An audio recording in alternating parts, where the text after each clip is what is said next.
Hello friends, ఈరోజు ఎటు చూసినా పచ్చని చెట్లు, చల్లని గాలి. ఈ బ్యూటిఫుల్ రోడ్ ట్రిప్ ఎక్కడికో తెలుసా? అదేనండి, సాక్షాత్తు శ్రీవారి చెల్లెలు అంటే శ్రీ వెంకటేశ్వర స్వామి చెల్లెలైనటువంటి శ్రీ బోయకొండ గంగమ్మ తల్లి దర్శనానికి వెళ్తున్నాము. దారి పొడవునా నేచర్ ఎంత బ్యూటిఫుల్గా ఉందో తెలుసా?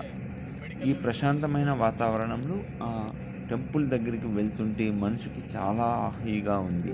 కారు జర్నీ మొదలుకొని కొండపైన ఉన్న అమ్మవారి దర్శనం వరకు అన్నీ కూడా ఈ వీడియోలో చూపించబోతున్నాను, మీరు చూసేయండి. అంతేకాదు, ఈ వీడియోను చివరి వరకు చూడండి, లైక్ చేయండి, కామెంట్ చేయండి, సబ్స్క్రైబ్ చేయండి. దీంట్లో ప్రతి ఒక్క video end to end, pin to pin మీకు చూపించబోతున్నాను. శ్రీ బోయకొండ గంగమ్మ క్షేత్ర చరిత్ర సంపూర్ణ సమాచారం మీకు ఈ వీడియోలో క్లియర్ కట్గా చెప్తాను. ఇది ఆంధ్రప్రదేశ్ రాష్ట్రంలోని అన్నమయ్య జిల్లా, గతంలో చిత్తూరు జిల్లా అని చెప్పబడుతుంది. ఇది ఎక్కడ ఉందంటే చౌడేపల్లి మండలం, పొంగనూరు సమీపంలో ఉన్న ప్రసిద్ధ పుణ్యక్షేత్రం శ్రీ బోయకొండ గంగమ్మ ఆలయం. సాక్షాత్తు కలియుగ దైవమైన శ్రీ వెంకటేశ్వర స్వామి వారి చెల్లెలుగా పూజలు అందుకుంటున్న కొండపై ఇలా వేసి అక్కడ విశేషాలు మరియు పూజా విధానాలు తెలుసు. అమ్మవారు ఎలా వచ్చారు, ఇక్కడ వందల సంవత్సరాల సంస్థానంపై దండయాత్ర చేశారు. దారిలో ఉన్న గ్రామాలపై బోయల ప్రార్థన అనగా పొంగనూరు వైపు వస్తున్న నవాబు సేనలు చౌడేపల్లి అడవుల్లోకి ప్రవేశించి అక్కడ నివసిస్తున్న బోయ వాళ్ళు, ఏకిలి వాళ్ళు అక్కడ నివసిస్తున్న గూడెల మీద దాడులు చేశారు. అంతేకాదు, క్రూరమైన ఆ సైన్యాన్ని ఎదిరించలేకపోయారు. ప్రాణభయంతో దగ్గరలో ఉన్న ఒక కొండపైకి, గుట్టపైకి పారిపోయారు. తమను కాపాడమని జగన్మాతను వేడుకున్నారు. అప్పుడు ఉగ్రరూపదాల్చి ఖడ్గప్రహారం, బోయల ఆక్రందనలు విన్న అమ్మవారు మొదట ఒక వృద్ధురాలి అంటే అవ్వవయసంలో రూపంలో వచ్చి వారికి ధైర్యం చెప్పింది. ఆ తర్వాత సాక్షాత్తు శక్తి స్వరూపిగా మారి తన చేతిలోని ఖడ్గంతో నవాబు సేనను ఊచకోత కోసింది. అమ్మవారి ఖడ్గదాటికి అక్కడున్న ఒక అతిపెద్ద రాతిగుండు వెట్టనిలుగా చీలిపోయింది. మీరు ఈ వీడియోలో ఆ వీడియో కూడా ఉంది, ఆ రాయి చీల్చినటువంటి ప్రదేశం. అంతేకాదు, గంగమ్మగా స్థిరపడటం ఎలా జరిగింది. నవాబు సేనలను అంతమొందించిన తర్వాత కూడా అమ్మవారు కోపం సాధించకపోవడంతో ప్రజలు భయపడి భక్తులు వెంటనే ఒక మేకపోతును బలి ఇచ్చారు. తమను ఎల్లప్పుడూ రక్షించడానికి ఆ కొండపైనే కొలువై ఉండాలని వేడుకున్నారు. అప్పుడే అక్కడ వెలిసింది. బోయల ప్రాణాలను రక్షించి తల్లి కాబట్టి ఆమెకు దొర బోయకొండ గంగమ్మ అని పేరు పెట్టారు. బోయకొండ అనే పేరు ఎలా వచ్చింది? నవాబుల దాడుల నుండి తమను కాపాడమని బోయలు, గిరిజనులు జాతి ప్రజలు ఈ కొండపైనే అమ్మవారిని వేడుకున్నారు. ఈ బోయలను రక్షించడం కోసమే జగన్మాత ఆ కొండపై వెలిసిందని ప్రజల నమ్మకం. అలా బోయలు ప్రాణాలు నిలబెట్టిన ఆ కొండను అప్పటి నుంచి బోయకొండ అని పిలవడం ప్రారంభించారు. బోయలను అభయమిచ్చి వారికి దొరసానిలా అక్కడే కొలువుదీరిన తల్లి కాబట్టి ఆమెకు దొర బోయకొండ గంగమ్మ అని స్థిరపోయింది. అమ్మవారి స్వరూపం అంటే స్వయంభూ మూర్తి. శ్రీ బోయకొండ ఉన్న గంగమ్మ తల్లి విగ్రహం ఎవరో చెక్కి ప్రతిష్ఠించినది కాదు. అక్కడ తనంతట తనుగా వెలిసిన స్వయంభూమూర్తి.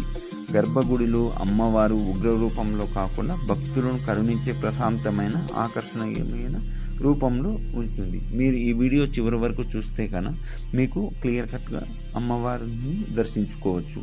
అమ్మవారికి ఎర్రటి చీరలు, నిమ్మకాయలు, దండలు, ఎర్రటి గాజులు అంటే చాలా ప్రీతి, అంటే చాలా ఇష్టం.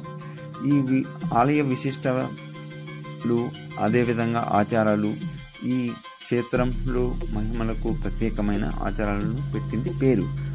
ఇక్కడ చీటీల మొక్కు అంటే భక్తులు తమ కోరికలను, ఉద్యోగాలు, పెళ్లి, సంతానం మొదలైనవి ఇక్కడ. అంతేకాదు, ఇక్కడ ప్రధాన అర్చకుల ద్వారా ఈ పూల పరీక్ష చేయిస్తారు. అర్చకులు అమ్మవారి తల భుజాలపై పూలు ఉంచుతారు. కుడివైపు పువ్వు కింద పడితే కోరిక త్వరగా నెరవేరుతుందని ఎడమవైపు పెడితే ఇప్పట్లో జరగదని లేదా ఆ ప్రయత్నం వినుకోవడం మంచిదని భక్తుల ప్రగాఢ నమ్మకం.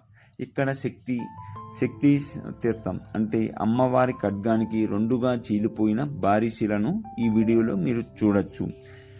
ఈ ఆశ్చర్యకరమైన ఈ బండరాయి చీలక మధ్యలోంచి ఎంత ఎండాకాలంలోనైనా సరే ఎప్పుడు నీరు ఊరుతూనే ఉంటుంది. ఈ నీటి భక్తులు పవిత్ర శక్తి తీర్థంగా స్వీకరిస్తారు. మహిమగల పుష్కరిణి ఆలయం సమీపంలోనే సహజమైన పుష్కరిణి తీర్థం సేవించడం వల్ల సర్వ రోగాలు నయమవుతాయని ఇక్కడ ప్రజల నమ్మకం. ఇక్కడ తీర్థాన్ని సీసాలో తీసుకువెళ్ళి తమ పంట పొలాలపై చల్లితే పీడలు తొలగిపోతాయని, పంటలు బాగా పండుతాయని రైతుల విశ్వాసం. ఇక్కడ అంతేకాదు ఇక్కడ మొక్కులు, తలనీళ్ళు, ఇక్కడ తిరుమల తరహాలోనే ఇక్కడ భక్తులు కళ్యాణకట్టలో తలనీళ్ళు సమర్పిస్తారు. మీరు ఈ వీడియోలో కూడా చూడొచ్చు. కళ్యాణకట్ట కొండ కింద చెట్లు మట్టి కొండలతో బెల్లం, బియ్యం, పాలు పోసి పొంగలి వంటి అమ్మవారికి నైవేద్యంగా పెడతారు. ఇక్కడ అంతేకాదండి జంతు బలులు, కోరికలు తీరిన భక్తులు మేక, గొర్రె, కోళ్లను బలి ఇచ్చి కొండ కిందే వంట చేసుకొని అమ్మవారికి నైవేద్యంగా సమర్పించి బంధుమిత్రులతో కలిసి భోజనం చేయడం ఇక్కడ ఆనవాయితీ. ఇక్కడ మీరు చూడొచ్చు. ఇక్కడ కారు పార్కింగ్ అనమాట. మేము అయితే కానీ ఇక్కడ కార్ పార్కింగ్ ఇక్కడ చేశాము. అంతేకాదు ఇక్కడ అక్కడ పెట్టిన తర్వాత కోనేరుకి వచ్చేసి కోనేరులో కాళ్ళు కడుక్కొని నీట్గా ఇక్కడ క్లీన్ కాళ్ళు కడుక్కొని అమ్మవారి దర్శనానికి వెళ్ళొచ్చు అన్నమాట. ఇక్కడ కొన్ని విశేషాలు ఉన్నాయి. పండుగలు ఎలా చేసుకుంటారు ఏంటంటే ఇక్కడ ఫుల్గా ఈరోజు సండే కాబట్టి ఈరోజు అమ్మవారికి ఫుల్గా జనాలు అయితే అమ్మవారి బర్త్డే అని చెప్పేసి ఈరోజు ఫుల్గా జనాలు ఎక్కువగా వచ్చేసారు. ఇక్కడ మీరు చూడొచ్చు. ప్రతి ఒక్కరు కూడా అమ్మవారికి అక్కడ వాళ్ళు మొక్కులు తీర్చుకొని అంటే పొటేలు, మేక, కోడి ఇటువంటివి అక్కడ కోపించుకొని కిందికి వస్తున్నారు అన్నమాట ప్రతి ఒక్కరు. ఇక్కడ మీరు చూడొచ్చు. ఈ ప్రకృతి ఎంత బాగుందంటే చాలా బాగుండాలి. ఇక్కడ చూడండి మీరు ప్రతి ఒక్కరు కూడా. అంతేకాదు ఇక్కడ రద్దీ రోజుల్లో ఇక్కడ మీరు చూసేటువంటి ఇక్కడ పొటేలు ఇవన్నీ కోసినటువంటి ప్రదేశం అన్నమాట. అక్కడ నుండి చూడండి రక్తపాతం ఎలా ఉంటుందంటే ఇక్కడ అంతే మొత్తం రక్తమే కాదు, జస్ట్ వాటర్ కూడా యాడ్ చేస్తారు. ఎందుకంటే వాటర్ ఫ్రీగా పోవాలి కాబట్టి బ్లడ్ అక్కడ తెచ్చుకొని ఉండకూడదు. ఇక్కడ మీరు చూడొచ్చు. ఇక్కడే అందరూ కూడా బలి ఇచ్చేది ఇక్కడ అమ్మవారి. అంతేకాదు ఇక్కడ ఒకప్పుడు దట్టమైన అడవి.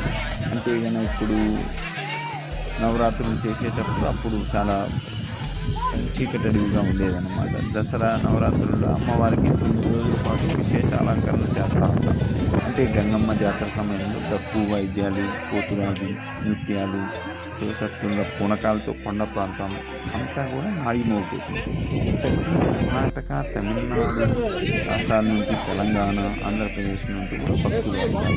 ఒకప్పుడు దట్టమైన అడవిలో కేవలం బోధులు, అటవీ వాసులు మహిమను నలుదిశలా వ్యాపించడంతో నేడు దేవాదాయ శాఖ ఆధ్వర్యంలో ఘాట్ రోడ్డు, బస చేయడానికి అన్నదాన సత్రాలు, బోయకొండ ఒక గొప్ప పర్యాటక పుణ్యక్షేత్రంగా అభివృద్ధి చెందింది. సంతానం లేని వారికి సంతానం ప్రసాదించి సంతాన కల్పవల్లిగా భక్తుల హృదయాలు స్థిరపడింది.